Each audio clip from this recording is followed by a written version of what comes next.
Então, vamos lá. Pessoal que vai entrando depois, eu vou permitindo.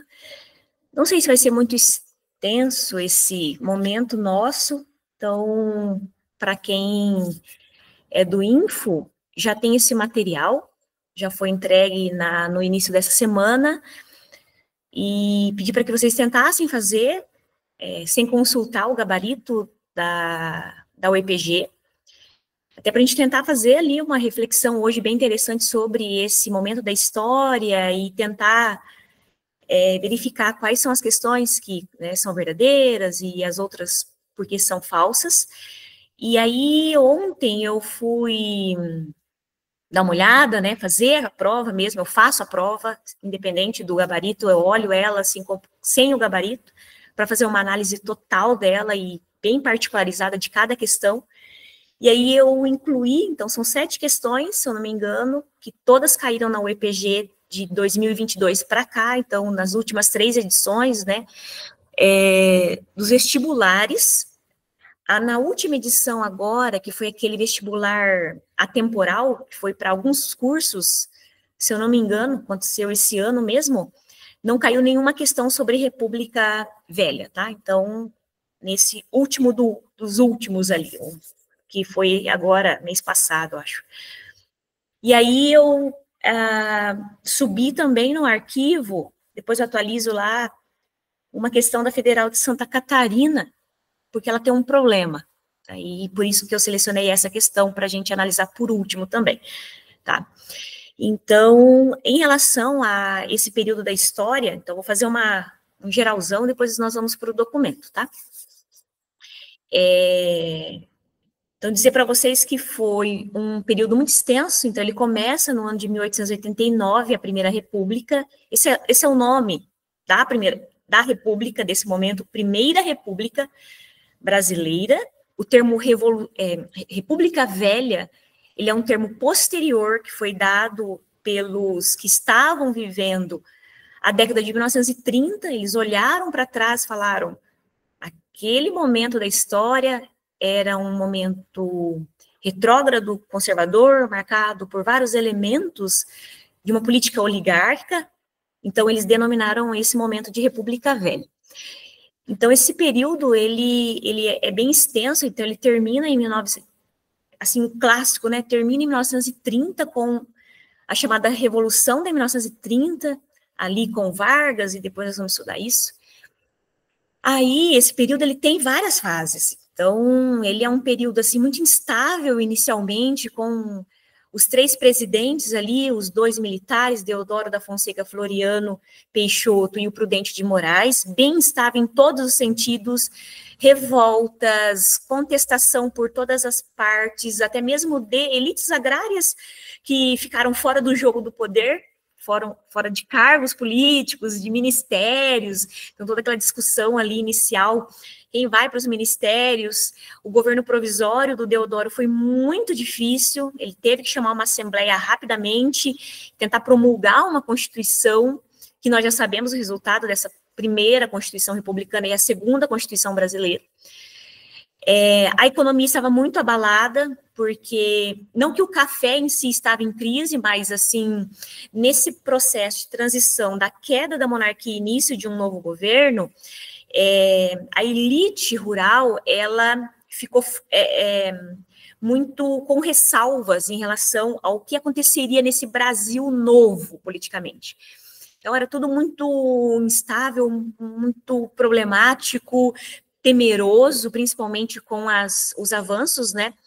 sociais que poderiam ocorrer também com o fim da escravidão, que aconteceu um ano antes, né, da proclamação da República. Aí ali, por Campos Sales, tá, então, do 4º presidente, segundo civil, 4º presidente do Brasil, as relações de poder começaram a se equilibrar, a economia começou a se estabilizar também ali, aí tem 2 mecanismos que o Campos Sales usa, né, que é a política dos governadores e o Fundilon, né, que é a questão da moratória da dívida, vai negociar, vai pegar um empréstimo também na Inglaterra, de bancos privados, E a coisa começa a engrenar, de Campos Sales para frente, vai até mais ou menos o governo, assim, o governo do Venceslau Braz já é um governo que começa a ter alguns problemas, que é o governo que é depois do Hermes da Fonseca, que é o Venceslau, é o presidente que governou durante a Primeira Guerra Mundial. Então, ele governa de 1914 a 1918, né? Então, ele já enfrenta a Primeira Guerra Mundial, ele tem que abafar a Guerra do Contestado, enfrenta o início da gripe espanhola, e enfrenta a greve de 1917. São 4 grandes fenômenos, fatos históricos que abalam o governo, e dali para frente, né, depois de 1918, principalmente depois de 1920, essa república vai entrar num período de crise. Pô, professora, mas você falou que até 1930, em 30 que né, houve a finalização dessa república. Sim, então, um período de crise que ele meio que tem ali alguns elementos no governo já do Venceslau, mas, assim, a gente basicamente olha para 1920 para frente e, assim, consegue visualizar de uma forma muito clara os pontos, né, os fatos, os sujeitos, os elementos que vão diminuindo o poder dessa oligarquia que comanda o país desde, né, do fim do século XIX. E aí vai estourar em 1922, né, no governo do Epitácio, que é o Epitácio Pessoa, é o cara que assumiu o presidente. Epitácio Pessoa é o cara que assumiu a presidência e nem estava no Brasil, não estava no Brasil, naquela eleição atemporal que foi de 1919, porque teve uma eleição em 1918. Normal, dentro da normalidade eleitoral, em 1918 foi o ano eleitoral. Lembrando que a eleição acontecia em março, a tomada de posse, a posse acontecia em 15/11, né? Sempre no dia da comemoração da proclamação da República. Então, o que acontece? Rodrigues Alves, ele vence as eleições em 1918, mas ele, né, acaba pegando a gripe espanhola, ele não consegue tomar posse, porque ele, né, ele acaba falecendo no início de 1919. Aí, artigo 42 da Constituição, que Floriano Peixoto não seguiu e não respeitou, o Delfim, que era o vice, né, do Rodrigues Alves, ele respeitou, abriram-se novas eleições, só para o cargo do Executivo Federal, em 1919. E aí o Epitácio, que estava representando o Brasil nas discussões do Tratado de Versalhes, pós-Primeira Guerra Mundial, ele foi eleito. E aí, em 1919, ele vai governar até 1922, ano eleitoral. Então, mas 1922 é o ano que a gente está comemorando o centenário da independência do Brasil. Então, é um ano muito, assim, é um ano de comemorações, que deveria ser, né, de comemorações. A elite, ela pensa dessa forma, vai ser um ano positivo de comemorações, um ano, até que o Epitácio ali, né, que estava governando no finalzinho, ele estava acabando o mandato, então ele ia entregar o bastão ali em novembro, né, para o Arthur Bernardes, que ganhou a eleição em março, estava esperando tomar posse em novembro, então meio que também foi, né, algumas tratativas entre o Epitácio e o Arthur Bernardes, né, o presidente que está saindo, o presidente que vai tomar posse, de fazer eventos comemorativos para o centenário da independência, mas o que rolou foram muitos fenômenos que abalaram e intensificaram, né, esses acirramentos que foram só diminuindo o poder da República Oligarca. Então, lembrando, tipo, a fundação do Partido Comunista ocorreu nesse período, então, pensa, né, o movimento dos trabalhadores no Brasil, o movimento operário, a sua essência, desde o início do século XX, é anárquica. O anarquismo é o corpo teórico, né? É o aporte que fundamentava greves, formação de grupos, sindicatos, movimentos trabalhadores, seja de mulheres trabalhadoras do setor têxtil, seja de homens, né, dos trabalhadores urbanos, tá, gente? Esquece de lá os camponeses. E aí, em 1922, é fundado o Partido Comunista, então o comunismo ele vai começar a ganhar força dentro do movimento operário no Brasil a partir de 1922, mas até então o aporte teórico era o anarquismo. Não esqueçam disso, ideias que vieram muito fortes com os imigrantes europeus, né?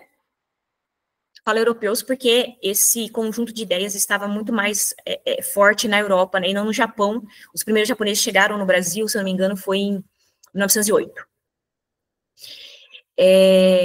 E aí, a Semana da Arte Moderna, que acho que a Marissa também vai acabar estudando um pouco com vocês, né, que aconteceu em São Paulo, também artistas politizados, conscientes, tentando quebrar essa potência que a arte europeia tinha, não sei, não é um certo controle, mas assim, um certo domínio dentro das concepções artísticas, e aí as vanguardas do movimento modernista, ele rompe com esse entrelaçamento entre Brasil e Europa, tenta, não é totalmente, né, essa quebra. O que acontece também, né, no ano de 1922 é a intensificação de muitos movimentos contrários ao governo, então, muitas formações de grupos de trabalhadores,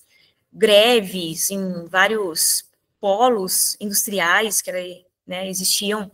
tanto nas capitais quanto no sudeste do Brasil, né, principalmente Minas, São Paulo e Rio de Janeiro, capital federal também. E o 18 do Forte, de Copacabana, que foi um movimento liderado pelos tenentes, né, seria assim, o baixo escalão, né, das Forças Armadas da época, e depois que só foi ganhar força, né, no governo, final do governo do Arthur Bernardes e início do último, né, presidente que governou o Brasil nessa era chamada República Velha, que é Washington Luiz, que foi a coluna Prestes. Então, assim, só para vocês entenderem que não dá para estudar a República Velha em 2 minutos, não dá para estudar em um vídeo de TikTok, é preciso ler, é preciso compreender um momento histórico muito importante para a gente entender depois outros momentos históricos que vieram e ganharam força em relação à defesa da democracia, mas se a gente pudesse fazer, assim, palavras-chave desse período exclusão social, revoltas, muito descontentamento, governo da elite e para a elite, um governo oligárquico, isso é bem importante vocês lembrarem disso. Café, economia cafeeira muito forte também, uma industrialização crescente, mas não sistêmica, não planejada, que não havia investimento por parte do governo, ausência de políticas públicas na área da saúde, na área da educação, ausência de justiça eleitoral também, justiça eleitoral no Brasil bem complicado, tá? Só vai surgir a partir de 1932, então, por isso, fraudes eleitorais,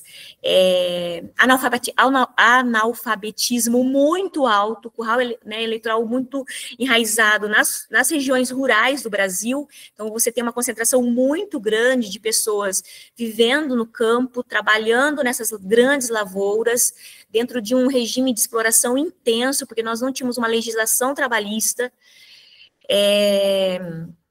então, esses trabalhadores rurais, esses trabalhadores urbanos, eles vão se